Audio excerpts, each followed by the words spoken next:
കുട്ടിക്കാനം പുല്ലുപാറയിൽ അപകടത്തിൽപ്പെട്ട കെഎസ്ആർടിസി ബസിന്റെ ടയറുകൾ അഴിച്ച് മോട്ടോർ വാഹന വകുപ്പ് അധികൃതർ പരിശോധന നടത്തി. ബ്രേക്കിന്റെ പ്രവർത്തനക്ഷമത മനസ്സിലാക്കാനായിരുന്നു രണ്ടാം ദിവസത്തെയും പരിശോധന.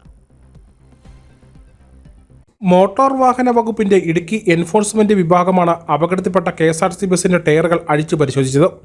പാലാ ഡിപ്പോയിൽ നിന്നെത്തിയ കെഎസ്ആർടിസിയുടെ മെക്കാനിക്കുകളുടെ സഹായത്തോടെയായിരുന്നു പരിശോധന. ടയർ ഊരിമാറ്റിയ ശേഷമാണ് മോട്ടോർ വാഹന വകുപ്പ് സംഘം ബ്രേക്കിന്റെ പ്രവർത്തനക്ഷമത പരിശോധിച്ചത്. വാഹനം ഇനിയും ഓടുവാൻ ആവശ്യമായ ബ്രേക്ക് ഷൂ അടക്കം ഉള്ളതായി പരിശോധനയിൽ പ്രാഥമിക കണ്ടെത്തൽ. ഡ്രൈവറുടെ വഴിപരിചയക്കുറവാണോ അപകടത്തിന് വഴിവെച്ചതെന്ന സംശയവും ഉയരുന്നുണ്ട്. 2 കിലോമീറ്ററോളം ദൂരത്തിൽ ഇറങ്ങി വന്ന ബസ് ഗിയർ ഡൗൺ ചെയ്യാതിരുന്നതായിരിക്കാം ബ്രേക്ക് നഷ്ടപ്പെടാൻ കാരണമെന്ന വിലയിരുത്തലുമുണ്ട്.